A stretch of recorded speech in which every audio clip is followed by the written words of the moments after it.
Hello, everybody, and welcome back to the Enterprise Dish. I am hanging out with my Ohio buddy, Rick, who appears to have just gotten a haircut. Oh, I did, but it was last week. So, Close enough.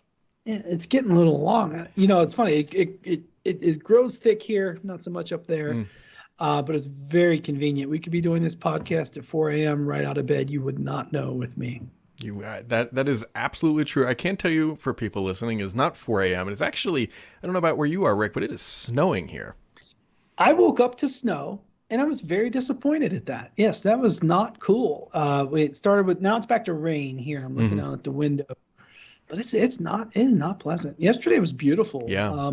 But in all the places I go that make you upset, Brad, the jacket they gave me when we went to Vancouver, which was nice. Before the Torrey Pines place, they always give nice gifts at those events, the analyst events. But I used my Veeam hoodie with the rain cover situation today. So, yeah, it's ugly. Very ugly. Unless you're my kid, who has been wanting snow for a long time and felt like she got gypped last year because we didn't get much. And so, it's true. Just go take a road trip. Just a little bit up the road, you'll find it. Yeah. It's a little wet today. It is. So you don't want this snow. This isn't like the snow you go out and play in. This is the snow you try to avoid. It's not the fluffy stuff. It's the wet, heavy. It's the Debbie Downer of snows. Indeed. I like it like about a single digit Fahrenheit. So -8 to -12 Celsius, and clear and sunny. Yep. That is a fun snowy day. That's the good stuff. I will fully agree with that one. But Rick, since we have, since we have talked last, you have become, I shouldn't say a published author. I believe you've already been a published author on various places. But you have written your first glamour piece. You've made your Petri debut in the written text form on the site. And I think it's worth talking about here because blobs, well, I guess you could define snow as blobs. There's also a storage medium called blob storage. Why don't you just tell us the easy way to determine? I had the wrong. It's a Monday. No, I had the wrong post pulled up. I was like, wait a minute, that's not Rick's post. The post title, which everyone should go check out, we'll actually link to it below, is determining Azure blob storage access tiers with ease. That last part being the appropriate. I had one of my own posts pulled up, and I was like, that doesn't sound like Rick's headline. And in fact, it wasn't. Well, it's funny, Brad, because I have been writing content forever. That's actually the what got me started is the spirit of technical evangelism was the written blog. And you as a site editor, you'll get a chuckle out of this. So the very first, let's say, published material I ever did was for Tech Republic. Oh, yeah. And, great people there. I know them well. Wrote for them for a number of years. I emailed one of the editors, and I'm like, hey, this guy is writing crap. And he goes, I said, that's all wrong. I've been on the receiving end of a few of those. And he's like, can you write? And I'm like, okay, I'll give it a try. Yeah. Changed my life, bro. No, but anyways, that's how it started. That story is very similar to like myself and many other people. It's not, maybe not everybody emailing an editor being like, that guy's wrong, but it's like somebody's like, hey, can you take that opinion and turn it into something that we can publish? And then you say yes, and then there you go. Yeah, how it started, how it's going. Look at all this Veeam stuff, right? And so that got me on this path, right? Blogging, podcasting, and other products, white papers and stuff. And then last night was 10 years that I've been at Veeam. So, my job here is basically being an evangelist, right? And so whenever I have these opportunities to contribute to new sites and stuff, I definitely check it out. And yes, Petri's the latest one. And I had an idea, kind of especially along the lines of my Microsoft MVP situation. I wanted to make sure that I had different vehicles, different types of contributions. And I wrote a post, and the plan is to do 2 a month starting December about Azure and related stuff. Yep. And the first one is storage access tiers. Now, the funny thing about Azure and not funny, but like the interesting thing is that you can have a storage account where you mix and match.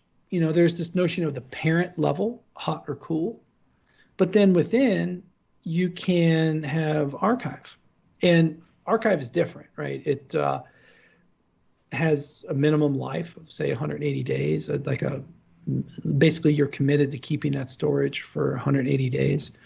And I think it's really important that if you're using that type of storage, you know where it is and you know what it looks like. So whether it's the Azure portal or using Azure Storage Explorer, the post just kind of highlights just easy ways to check that out. And whether you're using it by hand or by an app that puts that data in, it's really important that you know what type of data is what. Because I like to say Azure Cool Archive Storage. I need an acronym here. It's write once, read never, but never say never. Mm-hmm. Worm, burn, nern. Something like that. We'll call it the worm burner. Let's just go with write once, read never, but never say never. The good bumper sticker. Worm burn. I like that, but that's not how it's That's a golf. It's technically kind of a golf term where you top the ball, but it goes like a country mile, but it's only like 3 inches off the ground. Country mile, please define. I'm from Ohio, but I haven't heard that one. You've never heard country? So country mile, I believe it's. I'm going to look up the actual definition because somebody will call me out on this. Country mile. We got to be careful. People actually watch this. And listen to this I will get called out. A country mile is a term that dates back to at least the 1800s. A country mile is a deceptively long distance. Like country neighbors. Mm-hmm. Got it. Your neighbors, but whoa. Yeah, it's kind of like the old joke up in the Canadian prairies. You ever heard that joke that, my dog ran away 4 days ago and I can still see him going? No, because it's so flat and far. Anyways, I'm telling that joke wrong. All Canadians are going to get me for that. But you know what? It's 2020. Anything can go at this point, I think. Yeah, but check out that there's great content there on Petri, and I'm happy to be contributing there. So thanks for that opportunity. We appreciate it. We appreciate it. The reason why, if somebody was listening real carefully when Rick said he was going to contribute 2 a month, and I laughed, the reason why I say this, and this is not targeted at Rick, this is an editor's problem. Anybody who's ever run a publication is people love to write. And candidly, it is difficult to write. Like getting that first one out the door, easy. Getting in a systematic cadence is very tough. Like you have to be very diligent and regimented to do it. And it just, when you combine that with getting angry emails, it's like, yeah, that's right. And then he's like, going to be 2 a month. I'm like, yep. That's a challenge. Well, a couple things on that, Brad. One, that email to Tech Target that started, the Tech Republic, that started it all. That was in 2001. Wow. So I meant going strong. Yeah. I believe in Rick. I do. But part of my job is that content side, right? So I'm familiar with the motion and the activity, but the reality is a lot of people, and for those listening and watching, it's really natural to say, oh, I'm going to start a blog or start a podcast or whatever. And you might come in a little bit front loaded and heavy with ideas, but then you run into this block where you don't have any more ideas, or you're like, oh, what do I write about? My personal advice on that is go back to basics. Yes. Because there is always someone starting new with something, or twist the basics and answer why. There's always opportunity for that. And so, yes, he chuckles. I know what he was chuckling about, but the commitment is 2 a month. Well, but the thing is, what you just said is exactly right, is that when people get into writing and doing all that, they have these ideas that every post needs to be a home run.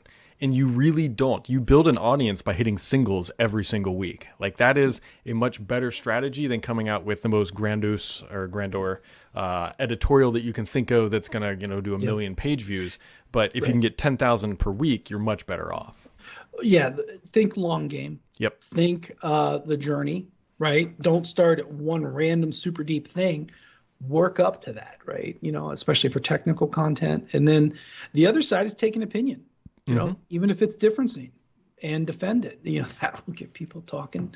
So there's a lot of ways to do content, and it's a fun way to engage with existing and potentially new IT audiences. So, I'm a little bit of a journeyman through all the different sites and stuff, but an opportunity came up here and happy to do it. Speaking of opportunities, Hopefully the opportunity last week didn't hurt you too much when AWS took a pretty hard dive. I mean, we've seen interruptions, and Azure has absolutely had its own issues. There's no denying that. But AWS was down for like roughly a day. Curious, did you guys get impacted by that at all?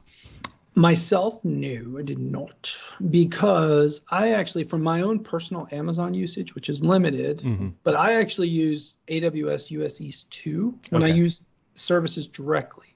So, and the reason why is it's kind of weird, but it's here in Columbus. It's on the Circle Highway here. So US East 1 is Northern Virginia, but that outage was really interesting in that I think it was AWS Kinesis, which is one of those services that are was the main root of this. And if you talk to people who build cloud apps, and this is the difference between like lifting and shifting to the cloud and building cloud native solutions, right? If I take parts of my data center and throw it to Amazon or Azure, if I don't really change the form factor, it's not a big deal, right? If I'm using Azure VMs, SQL PaaS, okay, great.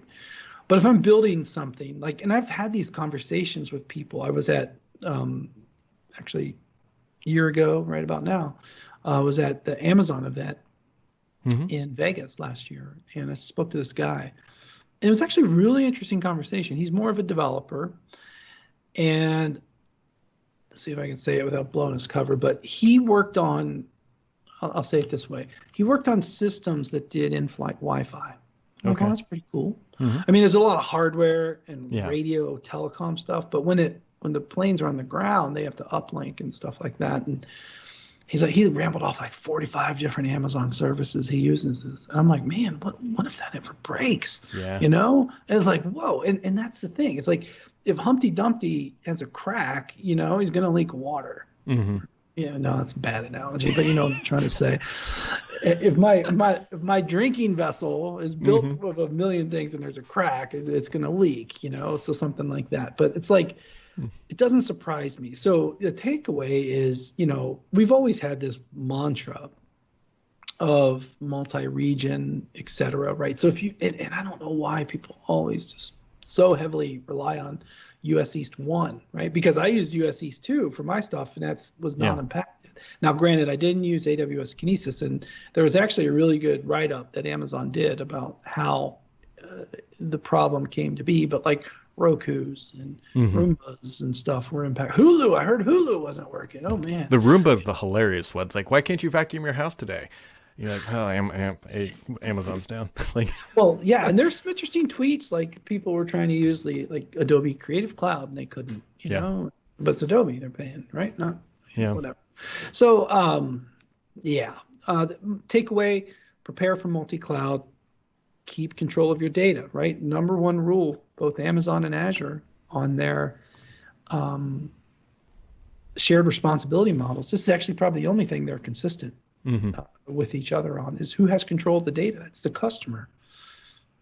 Yeah. So, you know, if you put something up in the cloud, prepare for it to break either by fault or accident, right? You know, it could break on your own accord. You could have AWS Lambda go wrong, or you could have a script get ugly with Azure Shell, right? And that's the customer's fault. So you have to be able to reconstruct these things, and that's. I mean, it's age-old IT experience, right? So if you know, for businesses that are deploying in the cloud, keep that in mind. You know, prepare for things to not go as expected, and you get into situations where you have to balance the complexity and availability, and it's the same argument just with different tools. So that's the takeaway on that. That's a good way to describe it.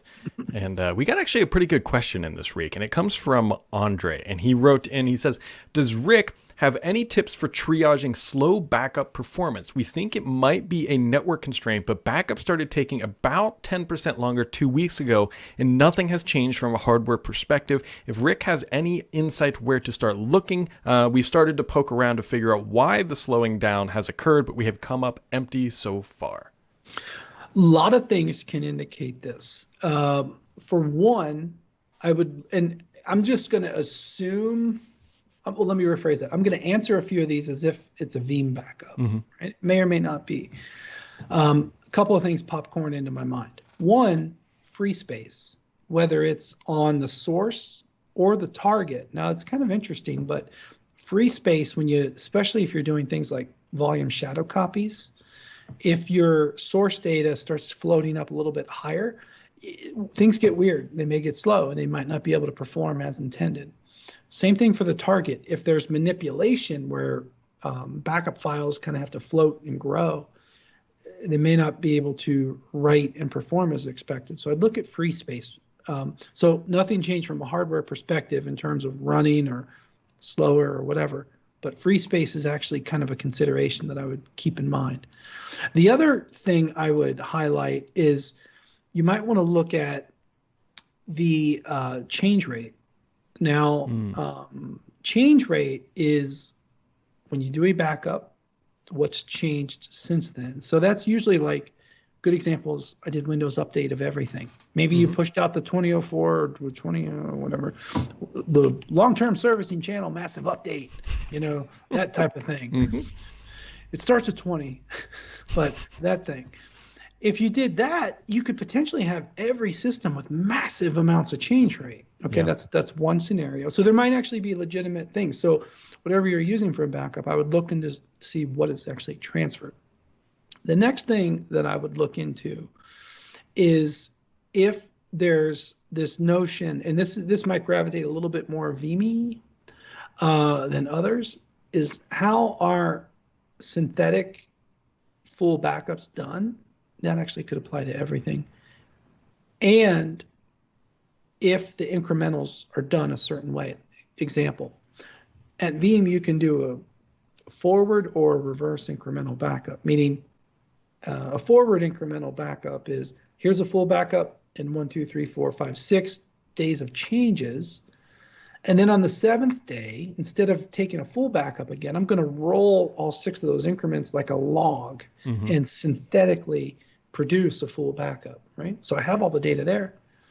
Maybe a synthetic full backup is taking some time, or maybe a synthetic full backup is having to process through a lot of increments, like an update or some other situation, or maybe the synthetic full backups only happen once a month or every other week or something like that. So it's a rather intense task. The other scenario is this notion of a reversed incremental backup, which is actually take a full backup and every day extract the changes going backwards in time, where this hand is today and this is tomorrow, what's changed, and it's manipulated back to that source. And if you get this chain really long, that's a lot of I/O manipulation on the backup target. Okay, so that's another scenario to look at. Another scenario off the top of my head is whatever you're using for backup, Arthur, identify what is the bottleneck. And if you're using Veeam, whenever you have a backup job, there's this thing called Bottleneck Identifier, and it'll tell you that it was the source disk, or it was the target, or it was the network, or it was proxy, or whatever.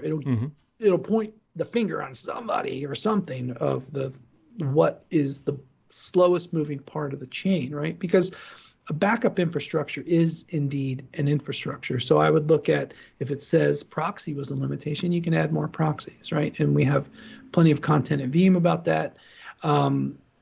But that's just off the top of my head, a few things. That's some good knowledge right there. Well, I've been only doing it for 10 years. I'd hope I'd be able to have an answer. Well, as you were saying that, I was trying to think of what the title of this episode was going to be. And I was thinking like triaging backup performance 1 country mile at a time.